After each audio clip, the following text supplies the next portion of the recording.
Bonjour, bienvenue dans Podcast Science numéro 61. Podcast Science, le balado qui fait aimer la science. Cette semaine avec Mathieu, toujours. Salut Mathieu. Salut professeur Fun. Et pour nous présenter sa chronique sur l'évolution, sa deuxième chronique sur l'évolution, notre ami Marco, en direct de Lyon. Salut Marco. Salut Alan et puis salut Mathieu. Salut Marco. Ça fait plaisir de te retrouver. Ouais, moi aussi, je suis content de vous retrouver après un mois. Hein. C'est vrai que le temps passe vite, ma parole. Ah ouais. Ouais. Donc aujourd'hui, tu vas nous parler d'un truc complètement incongru, c'est l'œuf de kiwi, c'est bien ça? C'est bien ça, oui. On va parler de l'œuf du kiwi, donc qui a une particularité. Et donc voilà, j'en dis pas plus pour le moment. On verra ça au fur et à mesure, mais donc il vaut le coup de parler de lui, quoi. D'accord, on se réjouit de t'écouter. D'ailleurs, la parole est à toi, nous sommes tout ouïes. D'accord, donc écoute, on va partir en Nouvelle-Zélande alors directement. Donc la Nouvelle-Zélande est une terre de rugby, donc comme nous l'avons appris nous Français à nos dépens il n'y a pas si longtemps. Mais c'est aussi surtout un territoire qui est très isolé, et tellement isolé que pas un seul mammifère n'a réussi à s'y introduire de façon naturelle, à part les chauves-souris et les phoques, mais dans ce cas les moyens de transport sont connus. Je précise de façon naturelle parce que l'homme, bien sûr, y a introduit quelques mammifères qui l'ont accompagné lors de ses voyages et parfois même de façon clandestine. Donc fondamentalement, la Nouvelle-Zélande est une terre qui a été occupée par les oiseaux, avec notamment plusieurs espèces de grande taille et incapables de voler qui forment le groupe des moas. Alors selon les taxonomistes, il y aurait eu entre 13 et 22 espèces de moas qui auraient vécu en Nouvelle-Zélande. Ok, donc MOA, M-O-A, c'est ça? MOA, voilà, c'est bien ça. D'accord. Donc qui aurait Voilà. vécu, il y a plus d'oiseaux de ce type ou bien? Il y a plus de moas. Il y a toujours des oiseaux de la famille des moas, comme on va voir plus tard, hein, mais des moas, il y en a plus. D'accord. Ok. Donc le poids moyen du plus grand des moas, qu'on appelait Dinornis maximus, avait été estimé à 235 kg par l'ornithologue Dean Amadon, bien que des calculs d'autres ornithologues donnaient un poids de près de 400 kg, et pour une taille qui dépassait les 3,50 m. Ah ouais, c'est des gros oiseaux. Voilà, tout à fait, ouais, des très gros oiseaux. Donc, alors quelque chose que j'aime bien, moi, c'est connaître la signification en fait des noms des espèces que l'on donne. On donne souvent des noms latins ou grecs, d'origine latine ou grecque. Donc j'aime bien connaître la signification parce que je trouve que ça aide à retenir plus facilement le nom. Mhm. Et donc Dinornis maximus, donc Maximus, il n'y a pas de problème, je pense que tout le monde comprendra. Dinornis, en fait, ça vient de dino, en fait, de dénos, qui veut dire terrible, et de ornis, qui veut dire oiseau. D'accord. Donc voilà, Dinornis maximus, c'est tout simplement le terrible oiseau. Ok. Voilà. Et c'est le même dino qu'on retrouve dans le dinosaure. D'accord. Mhm. Voilà. Qui veut dire terrible. Qui veut dire voilà, terrible. Bon à savoir. Donc par contre, Dinornis maximus n'était pas le plus grand des oiseaux, puisque l'Apiornis, donc avec épus qui vient du grec, qui en grec signifie haut ou élevé. Donc l'Apiornis ou l'oiseau éléphant de Madagascar, qui malheureusement a disparu également, le surpassait en poids avec plus de 500 kilos. Waouh. Voilà, donc vraiment une grosse bête, un bon poulet, quoi. Mais il pouvait pas voler avec un poids comme ça, oui. Non, il volait pas. Alors. D'accord. Non, J'ai eu peur tout d'un coup. non. Ouais. Et donc, une info qui m'avait été soufflée par Pierre Carner, c'est que cet oiseau détient également le record de l'œuf le plus gros en taille absolue, encore plus gros qu'un œuf de dinosaure. Donc, Wow. pour vous donner une idée, en fait, le plus gros œuf de dinosaure fait environ 20 cm de diamètre, alors qu'un œuf d'Epiornis, ça fait 30 cm de diamètre. Eh ben. Donc, voilà, ça fait une belle omelette aussi. Ouais, effectivement. Je pense que le prédateur qui tombait sur un œuf de ce type-là était content. Il en avait pour la semaine, voire pour le mois. Ouais, voilà. Donc, pour faire une comparaison avec des oiseaux vivant actuellement, le plus grand qui vit encore aujourd'hui, c'est l'autruche, et ça fait environ 100 kilos. D'accord. Voilà, pour faire une comparaison. Ok. Donc comme on disait, les moas de Nouvelle-Zélande ont disparu aujourd'hui, et comme souvent, ne sont pas étrangers à leur disparition. Les principales causes de leur disparition étant la chasse des ancêtres maoris et la destruction de leur habitat pour gagner en terre cultivable. Voilà, donc les moas en fait appartenaient plutôt à la sous-classe des ratites, qui forment en fait un groupe d'oiseaux incapables de voler. Et ce groupe comprend également les autruches africaines, les nandous d'Amérique du Sud, et les émeus et les casoars d'Océanie. Donc les oiseaux capables de voler possèdent en fait une pièce osseuse en avant de la poitrine qu'on appelle le bréchet ou éventuellement la crête sternale parce qu'il s'agit en fait d'une extension du sternum et qui forme comme une quille de bateau en fait par rapport au fuselage de la cage thoracique. D'accord. Et ce qui fournit en fait une vaste aire d'attachement pour les muscles du vol. Et les ratites en fait eux n'ont pas cette extension du sternum. Et d'où leur nom, puisque ratite en fait vient du latin ratis, qui signifie radeau. Et le radeau est une embarcation qui n'a pas de quille. D'accord. Voilà. Okay. Donc un seul genre en fait de ratite a survécu en Nouvelle-Zélande, et il s'agit du kiwi, qui malgré sa taille de poule en fait est l'oiseau le plus étroitement apparenté au moa. Aujourd'hui en fait il y aurait 5 espèces de kiwi qui forment le genre Apteryx. Et Apteryx signifie en fait littéralement sans ailes. Ok. Voilà. Donc les kiwis en fait n'ont pas de queue apparente et leurs ailes vestigiales, leurs petits moignons d'ailes en fait sont entièrement cachés sous un plumage pelucheux qui ressemble davantage à une fourrure qu'à des plumes. Et je dis bien qui ressemble car il s'agit bien de plumes et non de poils.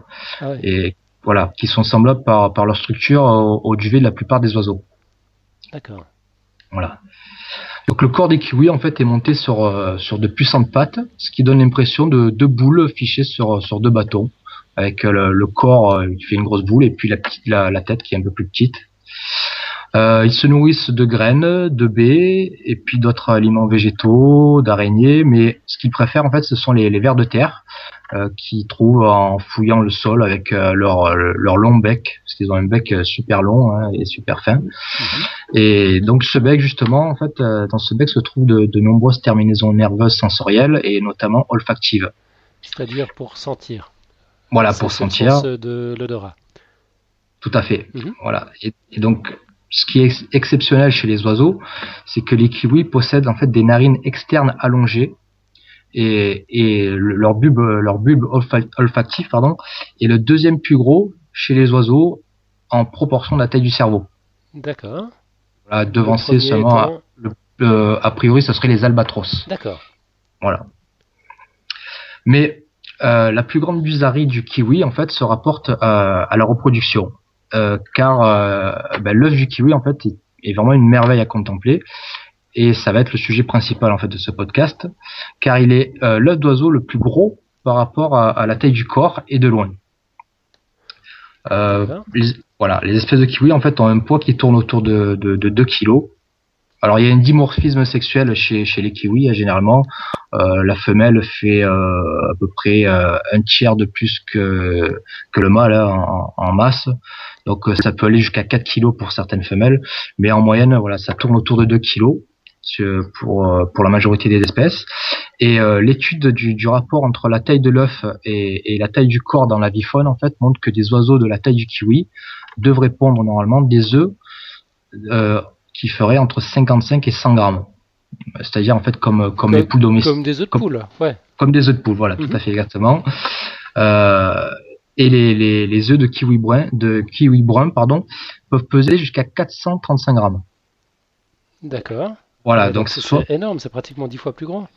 Voilà. Oh là là, je suis de retour. On avait perdu Mathieu. Voilà.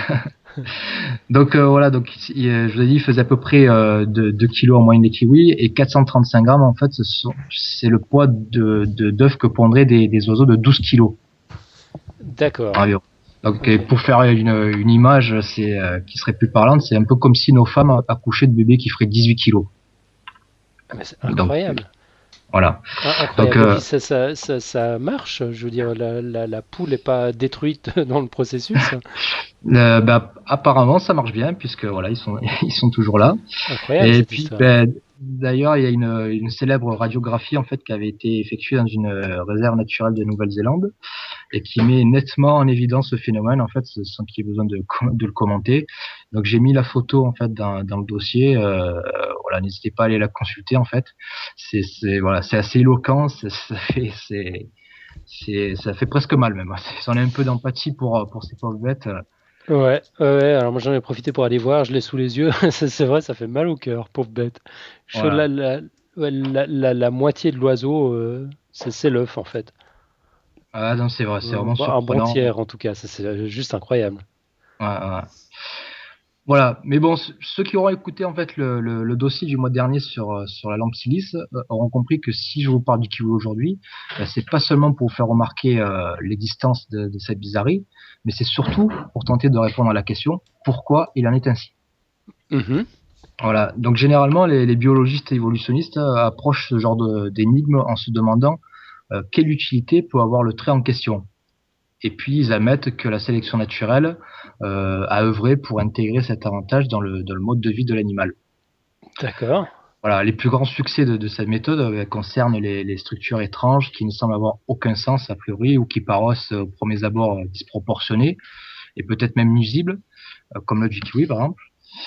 Euh, mais cette stratégie pour aborder les bizarreries de la nature suggère donc que si l'on trouve à quoi est utile une structure, on sera alors en mesure de déterminer pour quelle raison elle est si grosse ou elle est si colorée ou pourquoi elle a une forme si particulière. Mhm. Cette méthode pourrait aussi s'appliquer aux œufs du kiwi parce qu'ils paraissent trop gros, quoi. Et si on comprend en quoi cela peut être un avantage, on pourra alors comprendre en quoi la sélection naturelle les a favorisés. D'accord, mais bon là j'imagine qu'il a fallu faire preuve de pas mal d'imagination quand même pour trouver des avantages, non? Ben, il y a des avantages, mais bon, quand on connaît la façon de procéder en fait de Stephen Jay Gould, euh, euh, on sait que si ce mode de raisonnement darwinien ne comportait pas une faille cruciale en ce qui concerne l'œuf du kiwi, alors il n'aurait pas abordé le sujet dans l'essai dont je me suis inspiré pour faire ce sujet. Ok, Voilà. Donc, s'il a fait ce sujet-là, c'est qu'il y a une faille dans son mode de raisonnement. Et d'accord. cette faille, elle se situe pas au niveau de l'utilité présumée, parce que de gros œufs vont donner de gros poussins bien développés, qui peuvent se débrouiller par eux-mêmes, avec un minimum de soins parentaux après l'éclosion. Et en plus, les œufs de kiwi sont pas seulement gros, mais ils sont aussi les plus nutritifs de tous les œufs d'oiseaux, parce qu'ils contiennent une quantité de jaune qui est proportionnellement la plus élevée. Ils peuvent contenir en fait jusqu'à 61% de jaune pour 39% d'albumine. Donc D'accord. l'albumine c'est le blanc en fait. Albus en latin ça veut dire blanc. Ouais. Et le jaune d'œuf aussi, on appelle ça des fois le vitellus. Et en latin ça veut dire tout simplement jaune d'œuf. Ok. Donc voilà, 61% de jaune pour 39% d'albumine. Donc par comparaison en fait avec les autres espèces dites nidifuges, donc des espèces nidifuges en fait ce sont les espèces chez lesquelles les petits éclosent couverts de duvet, bien formés et immédiatement actifs avec les yeux bien ouverts. Tandis qu'en fait les espèces nidicoles sont les petits en fait qui éclosent à l'état nu, aveugles et incapables d'autonomie. D'accord. Et là les proportions sont différentes, hein. Donc les proportions sont différentes, tout à fait. Chez les espèces donc nidifuges, en moyenne, les œufs contiennent entre 35 et 45% de jaune. Mhm. Voilà. Tandis que chez les espèces nidicoles, il en recèle que de 13 à 28%. D'accord. Et puis on a dit que chez Voilà. le kiwi c'est Chez 61%. 61%. Donc voilà, et il y a énormément de jaune. Donc ça le permet de bien se développer, quoi. Donc D'accord. voilà. Donc le mode de vie des krill montre donc bien les avantages procurés par ce gros œuf plein de jaune. Euh, les jeunes kiwis naissent couverts de plumes et puis généralement ils reçoivent aucune nourriture de leurs parents en fait. Juste après l'éclosion, ils vont se nourrir en fait de la portion de jaune d'œuf qui reste euh, pendant les premières 72 heures de leur vie. Et puis un poussé en fait va quitter son terrier pas avant le 5e jour, parfois jusqu'au 9e jour, accompagné de son père. Et puis c'est là à ce moment-là qu'il va faire sa première sortie pour s'alimenter. D'accord. Voilà. Donc effectivement, les kiwis profitent de leur gros œuf, c'est un énorme avantage, il n'y a pas de doute. Mais est-ce qu'on peut pour autant conclure que ceux-ci ont été élaborés par la sélection naturelle sur la base de ces avantages?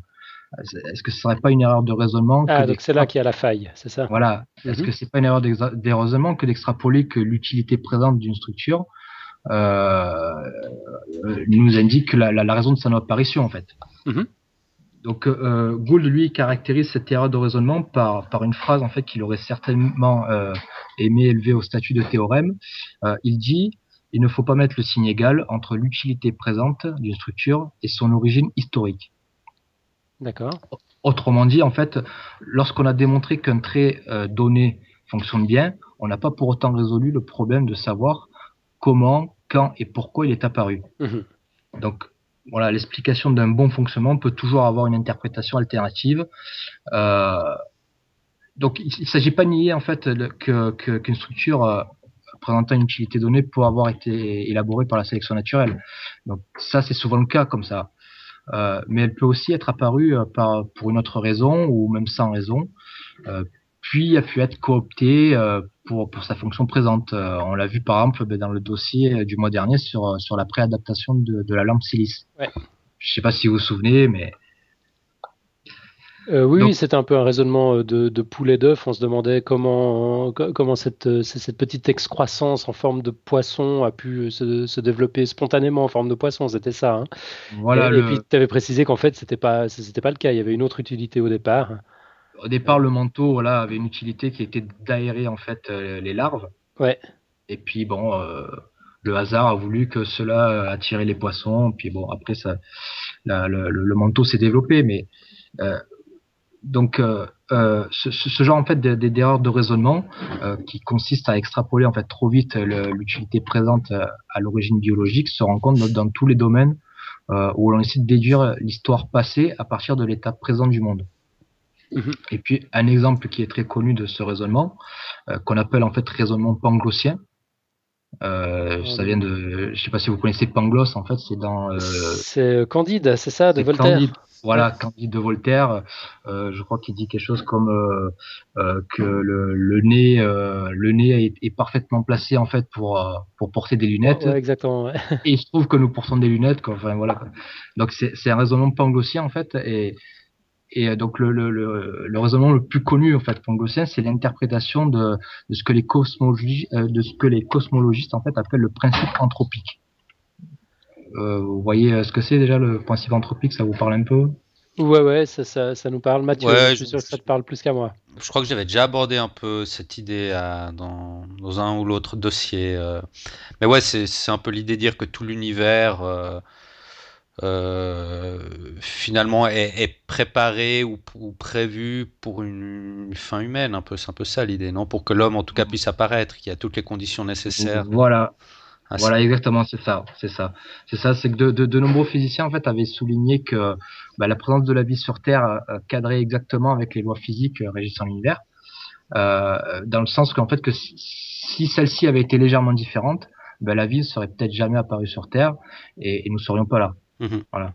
Donc à partir de ces constatations initiales, quelques auteurs avaient tiré la conclusion que l'apparition de l'homme par évolution était contenue dans les conditions initiales ayant présidé à la naissance du cosmos.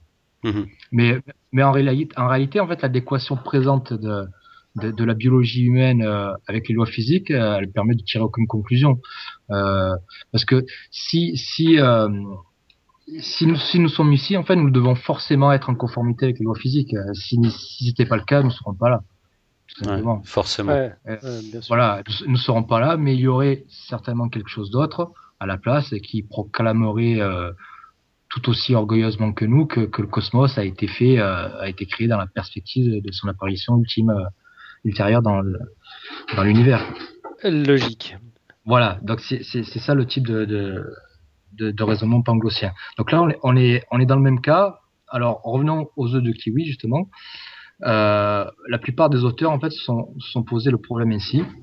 Ils se sont dit pour quelle raison l'œuf de taille normale d'une espèce d'oiseau ancestral a-t-il subi un accroissement de ses dimensions jusqu'à donner l'œuf du kiwi?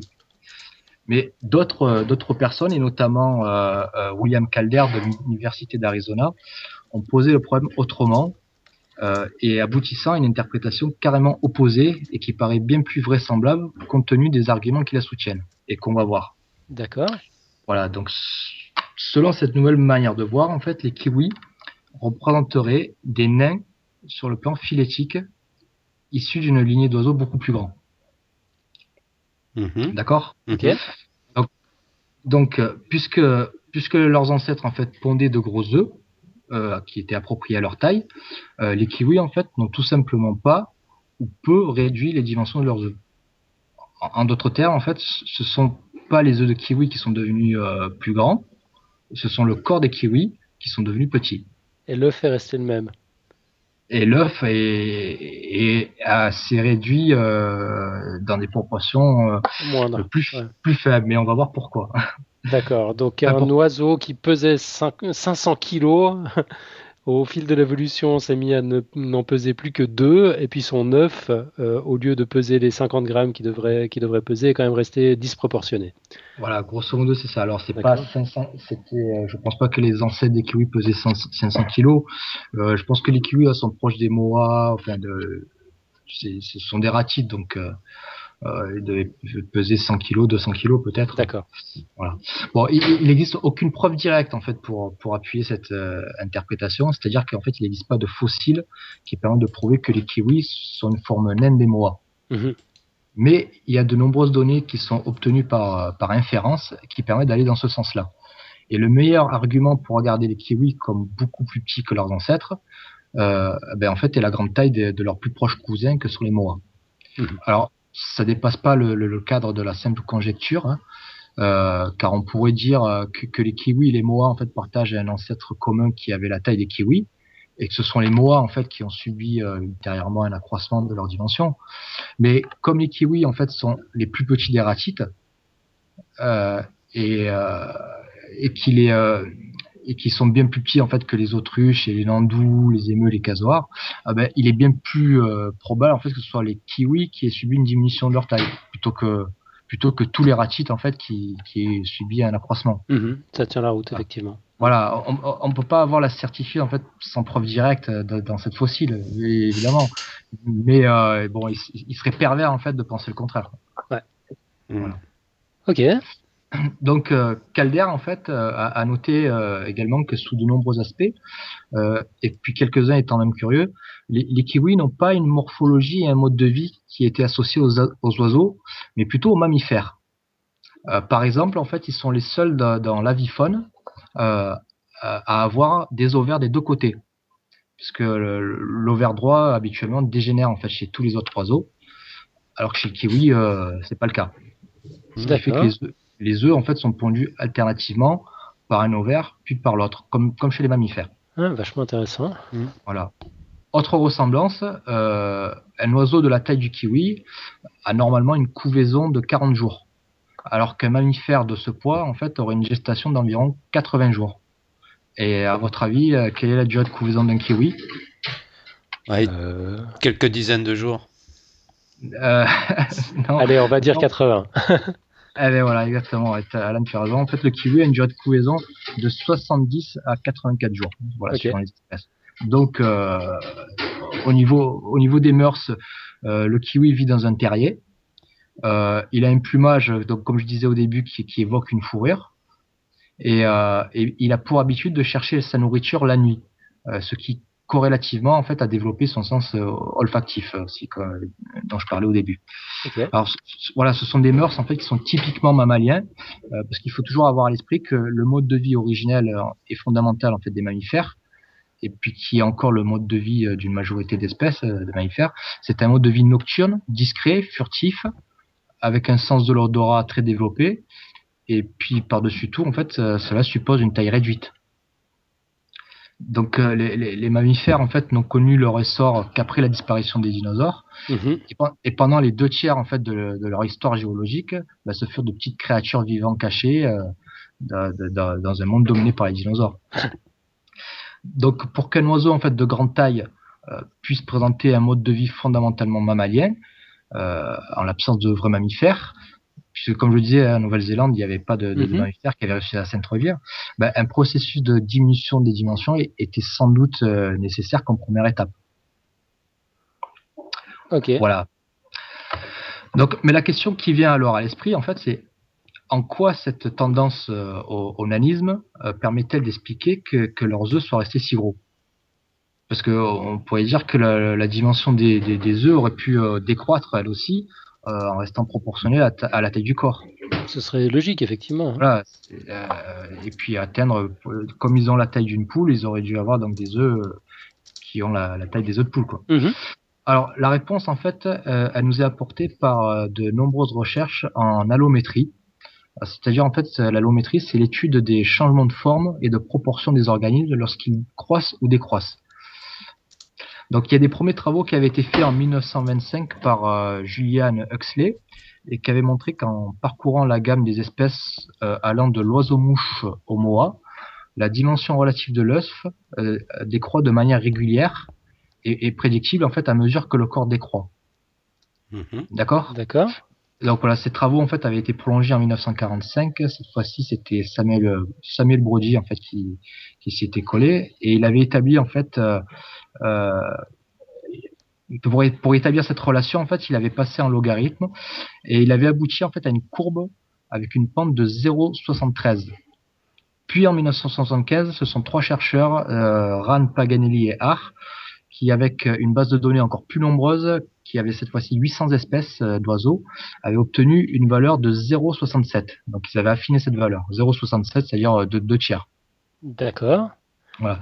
Donc en fait, qu'est-ce que cela signifie? Cela signifie que lorsque le poids du corps croît chez les oiseaux, dans le même temps, le poids des œufs ne croît qu'à la proportion de 2 tiers.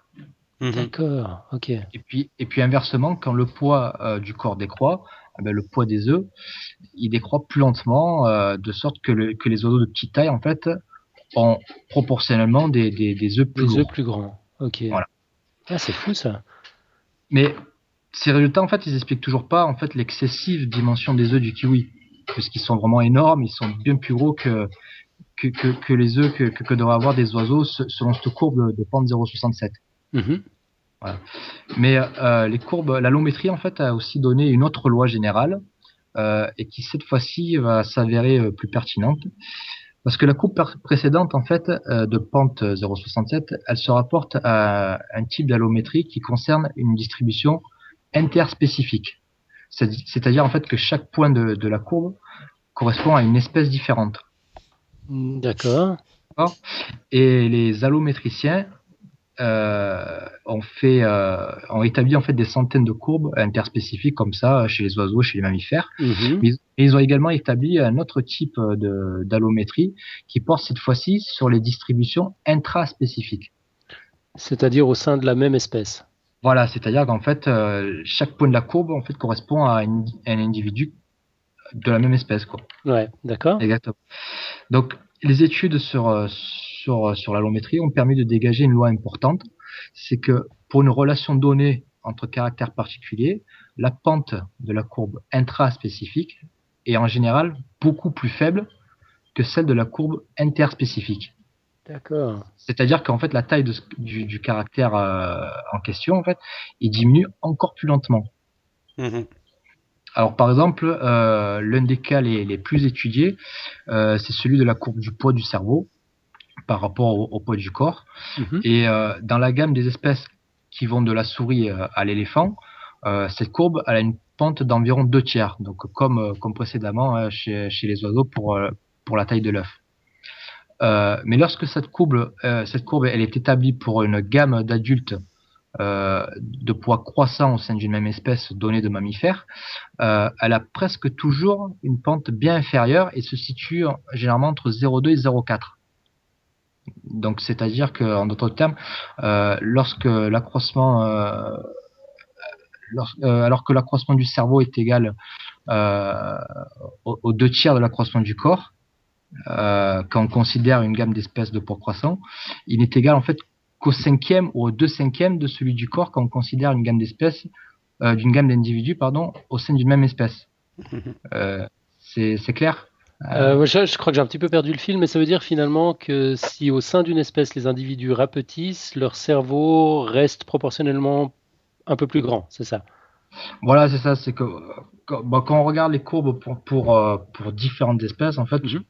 pour le cerveau, on a une pente de 0,67. Mais si on regarde l'évolution de la taille du cerveau au sein d'une même espèce, la pente n'est plus de 0,67, elle est de 0,2 à 0,4. D'accord.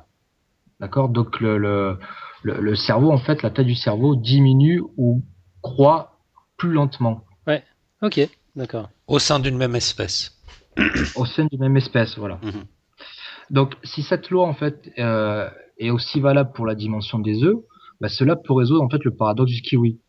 Dès lors qu'on admet qu'ils sont issus d'ancêtres plus grands. Si Mhm. on fait l'hypothèse en fait qu'ils avaient la taille des moas et que la sélection naturelle ait favorisé les adultes de petite taille au sein d'une population d'une même espèce, alors une courbe intraspécifique d'une pente très inférieure à 2/3 pourrait expliquer l'existence d'une espèce dotée d'œufs bien plus gros que ceux qu'on attendrait pour un oiseau de cette taille.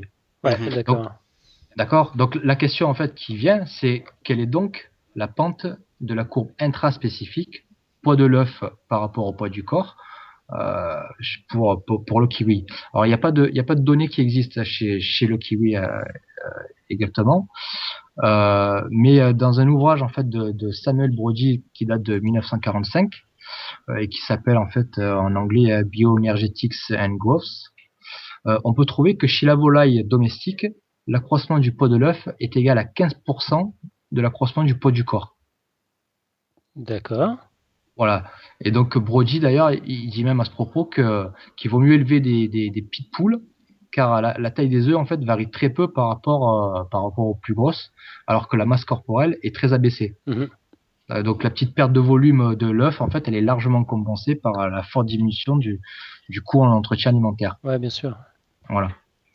Donc, de la même manière qu'un éleveur en fait peut choisir ses petites poules pour bénéficier d'une forte décroissance de leur masse, bah, la sélection naturelle peut favoriser des adultes plus petits et au final a pu aboutir chez les ancêtres des kiwis à une réduction de la masse corporelle sans que cela ait été accompagné d'une grande réduction du poids des œufs. Mhm. Donc à la considération en fait de ces arguments qu'on vient de voir, la solution concernant les kiwis apparaît comme évidente. En fait, les œufs de kiwi ont le poids attendu si l'on suit en descendant la courbe intraspécifique. Cela requiert en fait que la sélection naturelle est seulement œuvrée pour décroître la taille corporelle et qu'aucun autre facteur ne soit intervenu pour réduire la taille de l'œuf. Et c'est ce à quoi on peut s'attendre en fait en Nouvelle-Zélande, qui est dépourvue à l'origine en fait de prédateurs naturels et où une femelle kiwi en fait peut marcher tranquillement avec son énorme œuf en fait sans s'inquiéter. Ouais, c'est ça. D'accord. Mhm. Voilà, donc c'est un inconvénient porter un gros œuf comme ça, mais c'est vrai que Et si origi- tu risques pas de te faire bouffer, effectivement, ça c'est moins problématique que voilà, dans un autre écosystème. originellement il n'y a pas de prédateurs de kiwi en Nouvelle-Zélande, c'est plus le cas malheureusement maintenant puisque bah, l'homme y a introduit plein de prédateurs comme des hermines par exemple, il y a beaucoup d'hermines en Nouvelle-Zélande qui déciment les populations de kiwis en fait. Hein. Donc toutes ces hermines ont été amenées par l'homme. Il n'y a pas seulement les hermines d'ailleurs, il y a des chats, et puis même des cochons. Même les cochons sont des prédateurs de kiwis. Voilà. Donc qu'est-ce que je sais plus ce que je vous disais en fait. Ah Parce que oui. tu as un téléphone qui sonne, c'est ça? C'est chez toi? Le C'est téléphone qui ça, ouais. vibre? Ah, Ah vous ouais. l'entendez, oui, ouais, ça m'a déconcentré un peu. Non, je dis ouais que là, en fait la famille kiwi donc n'avait pas de prédateur naturel à l'origine. Donc la réponse en fait à la question pourquoi les œufs de kiwi sont si gros serait alors parce qu'ils sont les descendants nains d'une espèce d'oiseau de plus grande dimension et n'ont fait en fait que suivre les lois ordinaires de l'allométrie au cours de leur évolution. Mhm. Et c'est une réponse en fait qui diffère de l'explication traditionnelle évolutionniste, qui serait parce que ces gros œufs ont une utilité présente et que la sélection naturelle les a favorisés.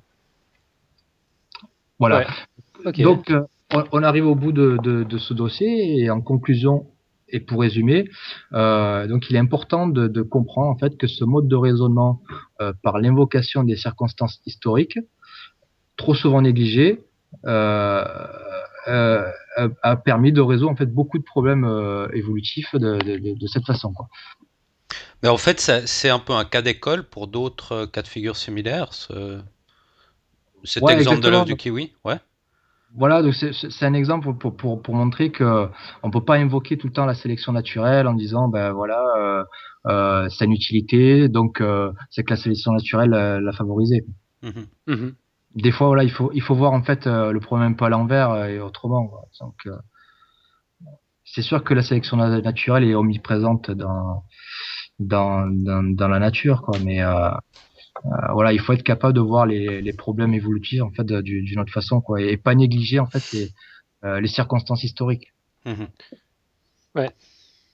Et puis parfois l'explication la plus simple est la meilleure, hein. C'est le fameux concept du rasoir d'Occam qui est beaucoup utilisé en science. C'est-à-dire pourquoi chercher une explication compliquée quand on en a une toute simple. Là, c'est un peu le cas finalement. Oui, bah, elle est toute simple, mais bon, c'était pas celle qui apparaissait en premier. Non, effectivement, il fallait y penser. il fallait y penser, oui, voilà, c'est ça. Donc, voilà, elle paraît, c'est vrai qu'on considère ces pentes en fait ces courbes d'allométrie, voilà, la solution paraît évidente d'un coup. Ouais, absolument. Ok, bah écoute, merci pour ce dossier. On aura appris une quantité de trucs, entre les racines latines et grecques, entre l'existence des kiwis, de leurs ancêtres, la taille phénoménale de leurs œufs, les réflexions sur l'interprétation. C'était vraiment un beau dossier bien complet. Merci infiniment. Bah de rien, hein. Donc voilà, ouais, j'essaierai dans la mesure du possible. C'est vrai que quand il y a des noms, des fois, des noms d'espèces, c'est souvent en latin ou en grec. J'essaierai de donner un peu l'origine. Voilà, je sais pas ce que vous en pensez, mais moi je trouve que ça aide vraiment à retenir les noms en fait. Oui, tout à fait, ouais, c'est une bonne idée, je trouve. Ouais, d'autant plus que là, c'était particulièrement évocateur en plus. Oui, spécialement intéressant. Souvent les noms sont donnés, bon, avec un rapport. On savait que le Dinornis, c'est bon, l'oiseau terrible, bon, ça évoque un énorme oiseau, donc c'est vrai que le nom lui colle bien. Ouais. C'est vrai que si on avait appelé Dinornis le kiwi, bon, d'un coup, ça le fait moins, quoi. Ouais, ou alors petit Dinornis, Dinornis décorativus. Ouais. Dis Marco, j'ai une question pour toi. C'était quoi ces bruits qu'on entendait derrière toi? Ah, je sais pas. Ah, c'est peut-être mes chinchillas. J'ai 2 cages de chinchillas derrière moi. Alors, je me suis pas rendu compte pendant que je parlais, mais c'est peut-être ça, parce que là, c'est le soir. Donc, je sais pas si tu connais un peu les chinchillas. C'est des animaux nocturnes, justement. D'accord. Donc là, il est 22h, il se réveille. Voilà. Donc là, ils commencent à rentrer en période d'activité. D'accord, ils font les fous. Voilà, exactement. Donc voilà, je m'en suis pas rendu compte, mais c'est probablement ça. Ah, sans doute, ouais. Intéressant. Ok, on va peut-être préciser encore une chose, c'est que ton sujet a inspiré Lucille, qui a produit une magnifique illustration pour compléter le dossier. Alors, elle s'intéresse au rôle des papas kiwis dans cette histoire, et puis elle casse un certain nombre de préjugés qu'on aurait à l'égard de ces malheureux volatiles.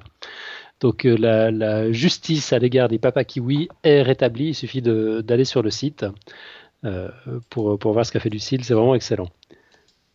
Alors moi, je l'ai pas encore vu l'illustration. C'est tout récent, mais. C'est tout récent, ouais. Alors moi, je l'ai vu, j'ai trouvé ça vraiment très bien. Bon, bah, j'arrive. Ouais, moi, je trouve ça épatant, comme toujours. Alors, je jetterai un œil après l'émission, alors. Ouais, juste bonne idée. Ok, sinon, Mathieu, tu voulais revenir un peu sur les planètes habitables? Oui, on a eu un commentaire de Rabulion qui en fait répond à Vincent qui nous avait déjà mis un commentaire que j'avais cité la semaine passée. Et alors, Rabulion s'adresse justement à Vincent et lui dit: ta question sur la zone habitable autour des planètes gazeuses est intéressante. Parce qu'il s'était posé la question, Vincent, jusqu'à quel point on pouvait trouver une zone habitable pour des planètes gazeuses. Puis il dit: néanmoins, il ne faut pas oublier que la distance à l'étoile n'est pas un facteur essentiel et qu'elle compte pour peu. On peut être dans la zone habitable et ne pas être propice à la vie et inversement. Pour ce qui est des planètes telluriques, ce sont les caractéristiques physiques qui sont déterminantes, notamment sa masse qui permet à travers son champ de gravité de maintenir une atmosphère, mais aussi de générer un champ magnétique pour le protéger des rayonnements de son étoile. Il y a aussi les paramètres de l'orbite qui sont importantes, comme par exemple l'excentricité, l'obliquité et la durée de rotation. Donc une planète avec une forte excentricité ou avec une grande obliquité ou encore avec une rotation lente n'est pas des plus propices à la vie. On peut assez bien se l'imaginer. Par exemple, une grande excentricité, elle sera proche de son étoile à un moment donné et loin de l'autre, donc il pourrait faire trop froid à cette période de son orbite. Alors, tout en gardant à l'esprit que la géologie et la structure interne ont aussi un impact sur la température et le climat de la planète, pour ce qui est des satellites, on voit bien que le problème majeur est celui de la masse.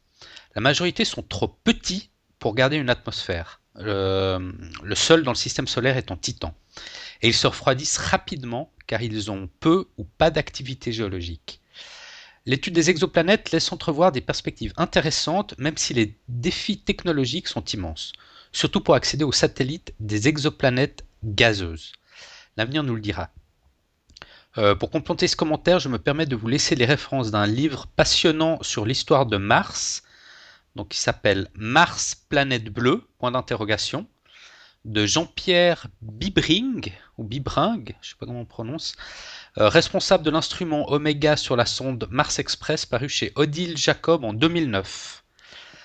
Donc je répète, l'ouvrage s'appelle Mars, planète bleue, point d'interrogation, de Jean-Pierre Bibring, paru chez Odile Jacob, 2009.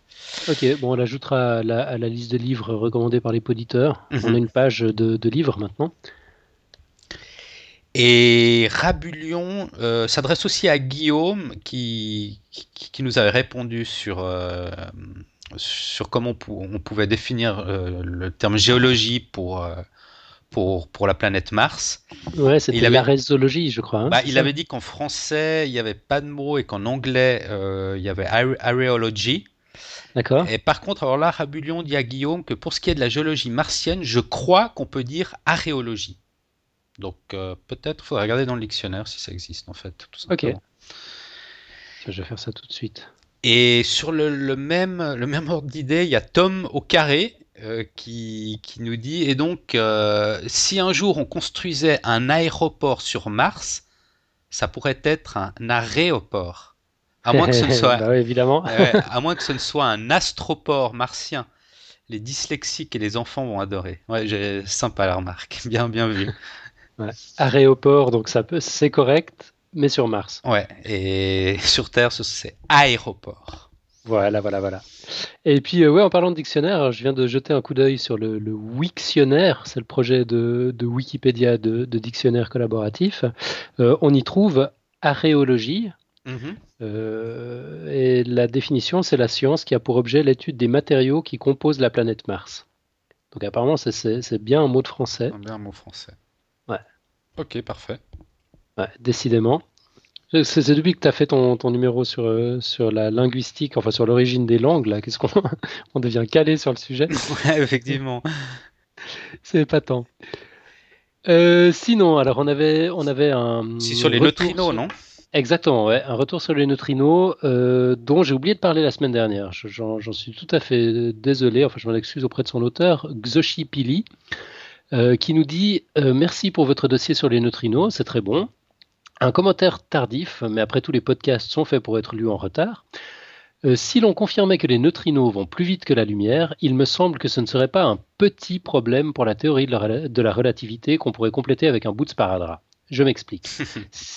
Si l'on admet que l'espace est continu, homogène et isotrope, et que les lois physiques y sont identiques, on peut démontrer mathématiquement qu'il n'existe que deux possibilités.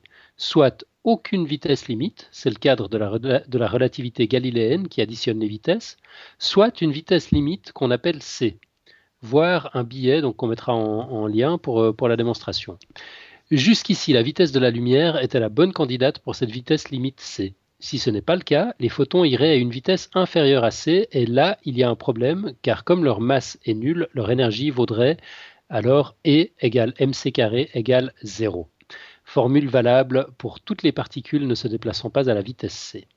Les photons n'ayant pas une énergie nulle, cela signifierait qu'ils auraient une masse non nulle. Ce serait contradictoire avec toutes les mesures faites jusqu'ici. D'un autre côté, comme les neutrinos ont une masse faible mais non nulle, ils ne peuvent pas non plus atteindre la vitesse limite c, qui serait donc encore plus grande. Mais si c'était le cas, comment expliquer qu'aucun appareil n'ait jamais pris en défaut la valeur de c prise jusqu'ici, quelle que soit sa précision diabolique? Bref, je ne suis pas sûr qu'un patch suffirait à réparer la théorie. Voilà. Bon, on n'est pas spécialiste, mais c'est vrai que vu comme ça semble causer un peu problème. Ouais, non, mais c'est intéressant de voir en quoi c'est problématique par rapport à cette vitesse maximale de la lumière. Effectivement, j'avais pas du tout traité cette question. Bien mal m'en aurais pris d'ailleurs, j'ignorais tout ça. Non, c'est super intéressant. Donc, évidemment, on va continuer de suivre cette affaire de neutrinos. On en aura sans doute le cœur net une fois.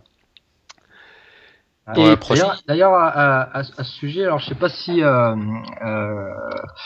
que vous parlez de vitesse limite. Alors Brian Greene, en fait, lui, il présente ça autrement. En fait, il parle en fait dans l'espace-temps. Il se passe dans l'espace-temps, et il dit en fait que dans l'espace-temps, il n'y a qu'une seule vitesse, et c'est la vitesse de la lumière. En fait. C'est-à-dire que nous, dans l'espace-temps, on se déplace également à la vitesse de la lumière.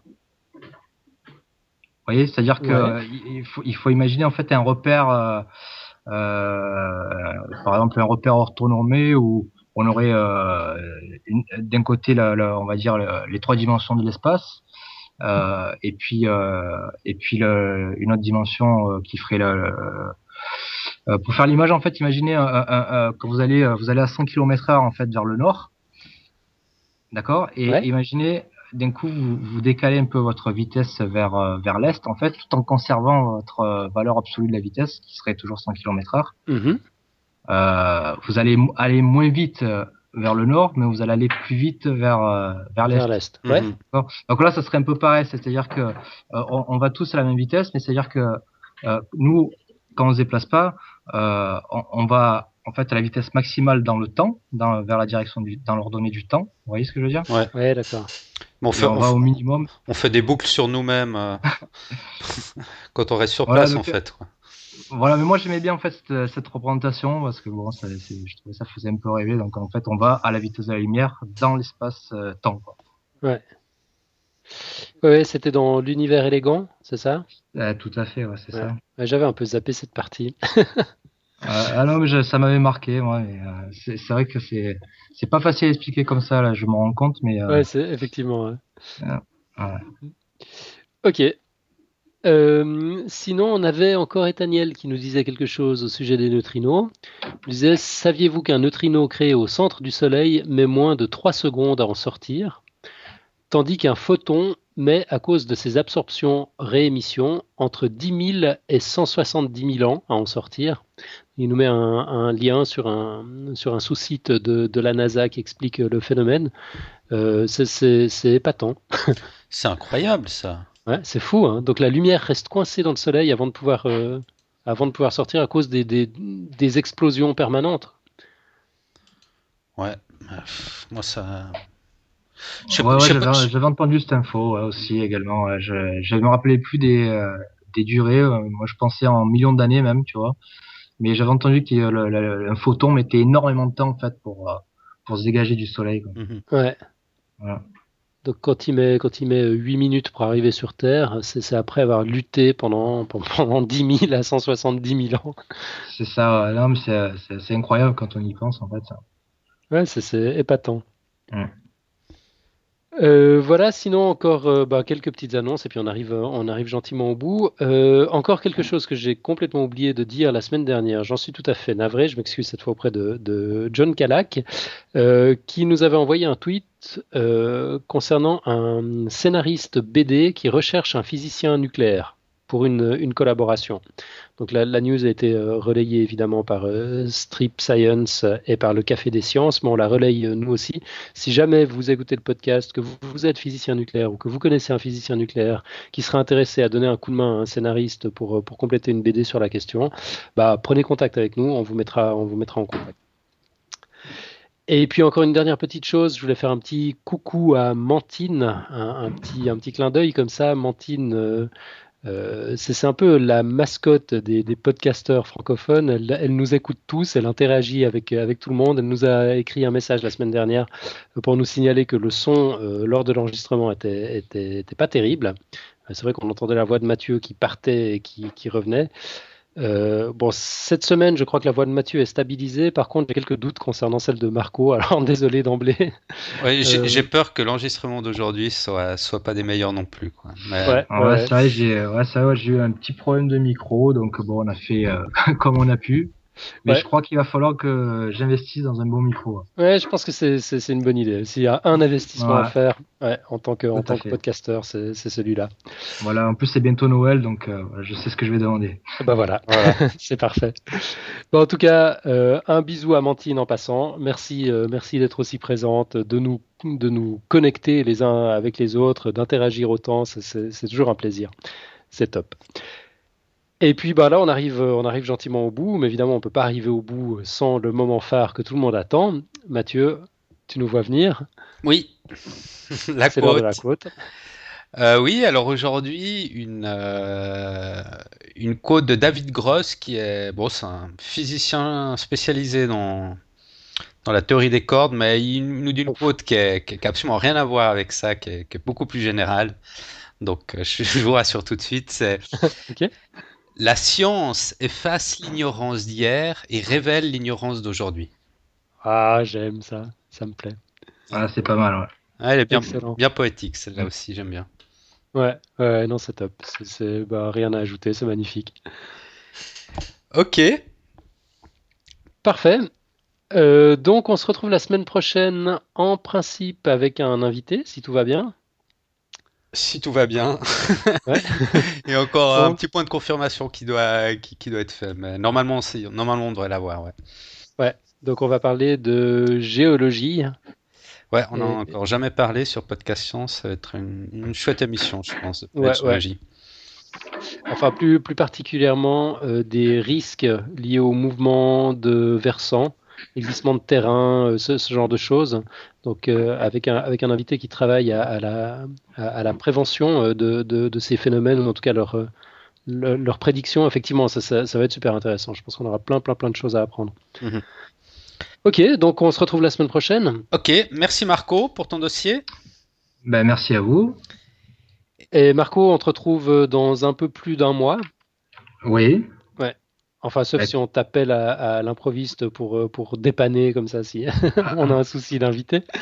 Ah, mais quand vous voulez, vous proposez, je dispose. Ouais, c'est formidable. Merci beaucoup. Et si pas de souci, donc on se retrouve dans un mois et puis autrement dans une semaine avec Mathieu. Et bonne semaine à tous. Allez, ciao. Salut.